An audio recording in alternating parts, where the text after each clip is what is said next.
हमारे प्रदेश के मुखिया ने एक घोषणा किया था कि बिजली बिल हाफ होगा। तो साहब बिजली बिल हाफ के बदले में मैं इन अधिकारियों से पूछना चाहता हूं कि बिजली साफ क्यों कर दी। और जैसे ही वो अधिकारी अपने उड़न खटोले से उड़ जाते हैं और अधिकारी वहां से चले जाते हैं, इसके बाद में बिजली अपने व्यक्तिगत और वास्तविक रूप में आ जाती है। तो यहाँ पे कुत्ता बैठा हुआ है, ये ऑफिस है, और क्योंकि कुत्ता इसलिए बैठा हुआ है क्योंकि उसको पता है कि साहब बाहर लाइट नहीं मिलेगी। लाइट कहाँ मिलेगी? जेई साहब के ऑफिस में। लाइट कहाँ मिलेगी? जहाँ पे अधिकारी बैठे। जब से ये CSPDCL बना, जब से लाइट को प्राइवेट हाथों में सौंपा गया है, तब से दिक्कत आ रही है। लगातार ठेके में काम दिया जाता है और सरकारी नौकरियों को किस तरह से खाया जाता है। वरना ऐसा ना हो कि लोग इस ऑफिस में आके बैठ जाएं, ऐसा ना हो कि लोग यहाँ पर आके धरने में बैठ जाएं, इसके बाद साहब आएँ और लोग समझ ना पाएँ और जो यहाँ की जनता है वो साहब को ही समझा दें।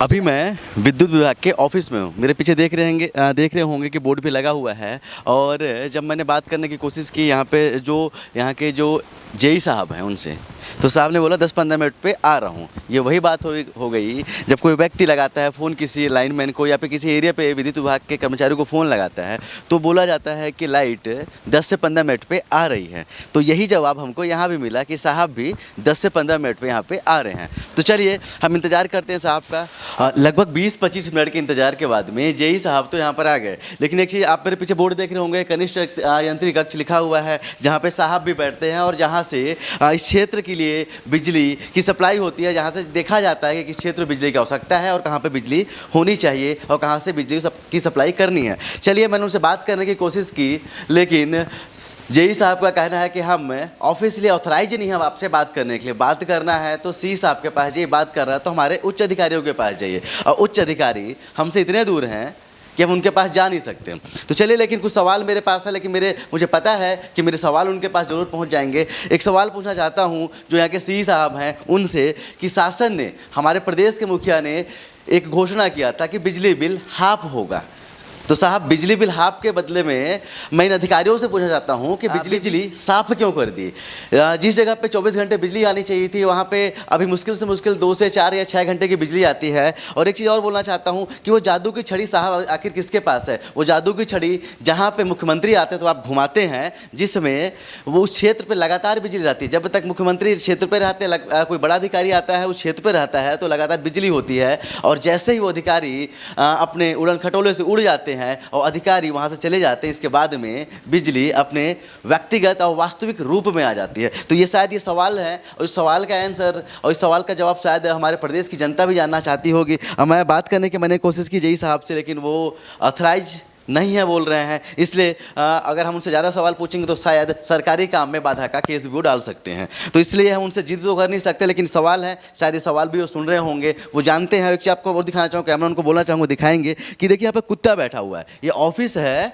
और क्योंकि कुत्ता इसलिए बैठा हुआ है क्योंकि उसको पता है कि साहब बाहर लाइट नहीं मिलेगी। लाइट कहाँ मिलेगी? जेई साहब के ऑफिस में। लाइट कहाँ मिलेगी? जहाँ पे अधिकारी बैठते। इसलिए शायद ये कुत्ता भी यहाँ पे आराम कर रहा है, वो भी वास्तविकता से वाकिफ़ है कि उसको आराम कहाँ मिलेगा, उसको हवा कहाँ मिलेगी और कहाँ पे पंखे चलेंगे। तो शायद ये कुत्ता भी इसलिए यहाँ पे बैठा हुआ है। तो ये जो सवाल है, और ये सवाल काफ़ी वाजिब भी हैं, लेकिन लगातार जो लाइट की दिक्कत होती जा रही है हमारे क्षेत्र पे, और लगातार जो लाइट का रोना रोया जा रहा है, जो एक किसान व्यक्ति है और जो एक गरीब व्यक्ति है और जो एक मजदूर व्यक्ति है, जो कार्य करता है दिन भर, कोई बिल्डिंग करता है तो कोई क्रेशर चलाता है, या कोई भी जो व्यक्ति यहाँ पर कार्य करते हैं वो कैसे करेंगे, उनके पास लाइट नहीं रहेगी। तो शायद ये सब सवालों के उत्तर हमें यहाँ से नहीं मिल सकता।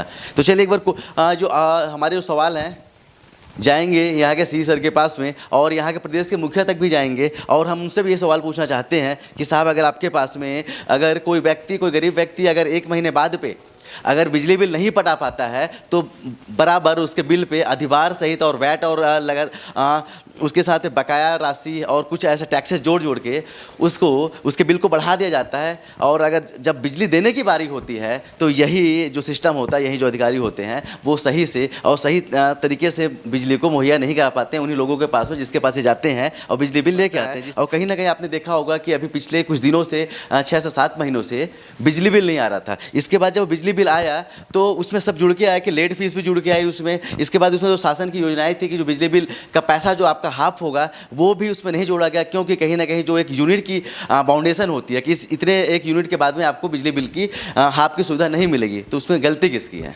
उसमें गलती निश्चित रूप से यहाँ के अधिकारियों की है, उसमें गलती यहाँ के प्रशासन की है, उसमें गलती एक आम आदमी की नहीं है, और उसमें गलती किसी एक गरीब परिवार या किसी किसान की नहीं है, उसमें गलती कहीं ना कहीं सिर्फ और सिर्फ प्रशासन की है, जिसका हर्जाना एक गरीब आदमी भरता है, जिसका हर्जाना एक किसान भरता है, एक आम इंसान भरता है। जब से ये CSPDCL बना है, जब से लाइट को प्राइवेट हाथों में सौंपा गया है, तब से ही दिक्कत आ रही है। लगातार ठेके में काम दिया जाता है और सरकारी नौकरियों को किस तरह से खाया जाता है। पहले लाइट की इतनी दिक्कत नहीं थी, क्योंकि उसके पीछे पे लगातार एक सरकारी कर्मचारी काम करता था, शासकीय होकर कार्य करता था। अभी के समय में हर चीज़ को ठेके पे दे दिया गया है, और ठेके वाला व्यक्ति को आप जानते ही हैं, समझते हैं कि किस तरह से कितने शिद्दत से वो कार्य करता है। अगर वो सच्चाई से कार्य करता तो शायद इतनी दिक्कत नहीं होती, लेकिन ठेके पे दे के किस तरह से जनता को मूर्ख बनाया जा रहा है, और बिजली बिल लिया जा रहा है लेकिन सुविधा नहीं दी जा रही है, ये सबको पता है। तो चलिए, उम्मीद करूंगा कि ये सब जो खबर है जो जाएगी सी साहब के पास में, तो साहब इस मामले को जांचेंगे, परखेंगे, और जो दिक्कत है एक आम लोगों की, उसको दूर करने की कोशिश करेंगे। वरना ऐसा ना हो कि लोग इस ऑफिस में आके बैठ जाएं, ऐसा ना हो कि लोग यहाँ पर आके धरने में बैठ जाएं, इसके बाद साहब आएँ और लोग समझ ना पाएँ, और जो यहाँ की जनता है वो साहब को ही समझा दें। तो चलिए, आशा करता हूँ कि ये जब बातें हैं जाएंगे साहब के पास तो समझेंगे, और यहाँ की परेशानियों को दूर करने की कोशिश जरूर करेंगे। कैमरामैन अखिल के साथ अब तक के लिए मैं सुनील शर्मा। जय हिंद।